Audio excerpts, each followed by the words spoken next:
ഞാൻ വളരെ പ്ലെയിൻ ആയിട്ടുള്ള ഒരു ക്വസ്റ്റ്യൻ ആണ് ചോദിച്ചത്. ബിജെപിയുടെ കാൻഡിഡേറ്റ് ആരാണ് തൃപ്പൂണിത്തുറയിൽ? മനുവിന് അറിയുമോ? അറിയുന്നു. ഇവൻ ഒറ്റൊരുത്തം കാരണം ഞാൻ ഈ പരുവത്തിലായത്. ആരോപണങ്ങൾക്ക് മറുപടി പറയാൻ ഞാൻ മനുവിന് സമയം അനുവദിക്കാം.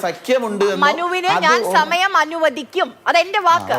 ആരാണ് തൃപ്പൂണിത്തുറയിൽ നിങ്ങളുടെ കാൻഡിഡേറ്റ്? ഇത് വടി കൊടുത്ത് അടി വാങ്ങുന്ന പരിപാടിയാണല്ലോ ബാബു. ആരാണെന്ന് ആരെയൊക്കെ അറിയില്ലേ തൃപ്പൂണിത്തുറയിൽ? എനിക്കറിയാം. മനുവിന് അറിയുമോ? ഈ ഇരിപ്പിൽ അങ്ങോട്ട് സമാധിയായാൽ മതിയായിരുന്നു. അത് കൊള്ളാം. എനിക്കെന്താ അറിഞ്ഞുകൂടാത്തത്? ആരാണ്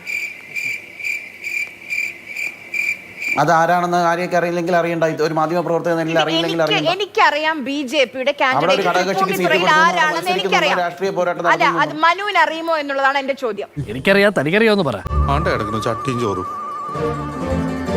എടി സയനിസ്റ്റ് വെച്ചേ, നിനക്ക് ഇത്തിരി ഐക്യ കൂടുതലാന്ന് വിചാരിച്ചു ബാക്കിയുള്ളവന് ഒന്നും ഇല്ലാന്ന് കരുതരുത്.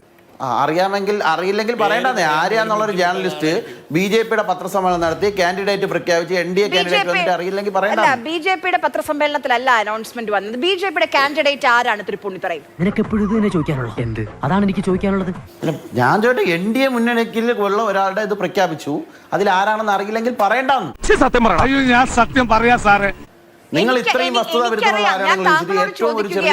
ഞാൻ വളരെ വിനയത്തോടു കൂടി മനുവിനോട് ചോദിക്കുകയാണ്. ചോദ്യം ചോദിച്ചു പറ. അത് ഞാൻ ചോദിക്കട്ടെ, 2020 കാൻഡിഡേറ്റിനെ പ്രഖ്യാപിച്ചിട്ടുണ്ടോ? നിങ്ങൾക്ക് സംശയം ഉണ്ടോ? എനിക്കറിയാം പ്രഖ്യാപിച്ചിട്ടുണ്ടെന്ന്. ആ പ്രഖ്യാപിച്ച കാൻഡിഡേറ്റ് വിട്ടില്ലേ? ആരംഭിച്ചു. ഇനി പറഞ്ഞിട്ടെന്താ കാര്യം? നമുക്ക് വേറെല്ലാം പറയാം. ആ സ്ഥാനാർത്ഥിയുടെ പേരാണ് ഞാൻ ചോദിക്കുന്നത്. മനു, വളരെ സിമ്പിൾ ആയിട്ട് നിങ്ങൾ റിപ്പോർട്ടറുണ്ട്, വിളിച്ചു ചോദിച്ചാൽ മതി. നിങ്ങൾ റിപ്പോർട്ടറോട് വിളിച്ചു ചോദിക്കുന്നു. എന്തിനാ ഇവിടെ പറയാൻ കാര്യം? ഇത്ര ആൾക്കാർ എന്തെങ്കിലും ഒന്ന് പറയണ്ടേ?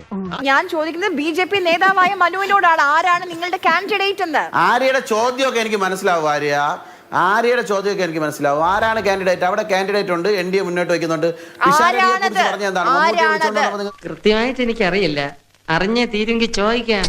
അതൊക്കെ ഇതിനപ്പോ ഇവിടെ പറഞ്ഞു, അതൊക്കെ എല്ലാവർക്കും അറിയുന്നതല്ലേ. എന്റെ ചോദ്യം, തൃപ്പൂണിത്തുറയിൽ ബിജെപിയുടെ NDAയുടെ കാൻഡിഡേറ്റ് ആരാണ്? കേൾക്കാമോ? ഇല്ലില്ല, കേൾക്കുന്നില്ല.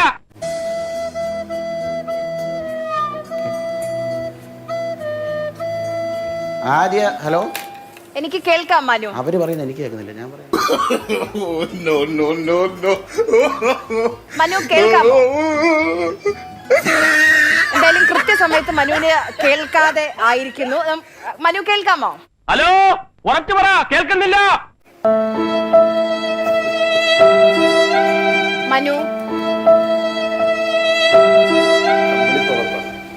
അവർ കമ്പിളി പതപ്പ അവിടെ നിന്ന് കാറുന്നു. ഞാൻ ഇവിടെ ഇരുന്ന് കേട്ടല്ലോ.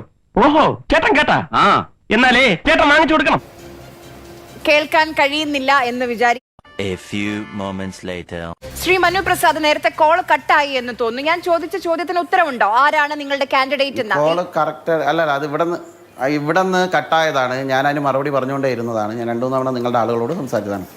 അതിന് ഉത്തരം ആരെയൊക്കെ അറിഞ്ഞുകൂടെങ്കിൽ അറിയണ്ട എന്നുള്ളതാണ് എന്റെ മറുപടി. അതിന് നീ എന്ത് തേങ്ങയാടി പറയുന്നേ? കാരണം കേരളത്തിൽ പത്രസമ്മേളനം നടത്തി 2020 പ്രഖ്യാപിച്ച NDA മുന്നണി പ്രഖ്യാപിച്ച കാൻഡിഡേറ്റ് ആരാണെന്ന് ഇപ്പോഴും കേൾക്കുന്നില്ല. ആര്യ പറയുന്നേ? ഞാനൊന്നും പറയുന്നില്ല, ഞാൻ മനുവിനെ കേൾക്കുകയാണ്. ഹലോ ഹലോ ഹലോ, ഇവിടെ ഓക്കെ. അതായത് അല്ല, ഇടയ്ക്കിടയ്ക്ക് ഇത് ബ്രേക്ക് ആവുന്നുണ്ട് സൗണ്ട്, അതുകൊണ്ടാണ് ഞാൻ പറയുന്നത്. അതായത് നിങ്ങൾക്ക് അറിയില്ലെങ്കിൽ അറിയണ്ടെന്ന്. ഒരു മാധ്യമ പ്രവർത്തക എന്ന നിലയിൽ, ഒരു ചാനൽ എന്ന നിലയിൽ 2020 പ്രഖ്യാപിച്ച NDA പ്രഖ്യാപിച്ച കാൻഡിഡേറ്റ് ആരാണെന്ന് ആരെയൊക്കെ അറിഞ്ഞുകൂടെങ്കിൽ അത് അറിയേണ്ട ആവശ്യമില്ല എന്നുള്ളതാണ്.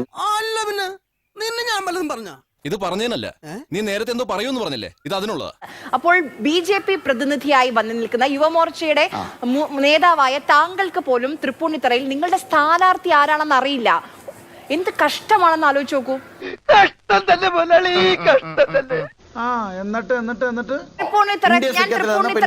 ഞാൻ തൃപ്പൂണിത്തുറ വിട്ടു മനു. കൊടുങ്ങല്ലൂരിൽ ആരാണ് നിങ്ങളുടെ സ്ഥാനാർത്ഥി? പിന്നെ അടുത്ത പറയും. ഇത് വലിയ മാറണല്ലോ. ഇതൊരു നടക്ക് പോണ മാതിരില്ല.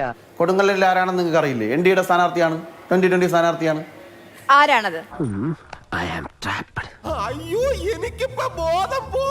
അല്ല, ഞാൻ അങ്ങനെ ഇപ്പൊ ഉത്തരം പറയാൻ ഉദ്ദേശിക്കുന്നില്ല എന്ന് നിങ്ങളോട്. ശരി,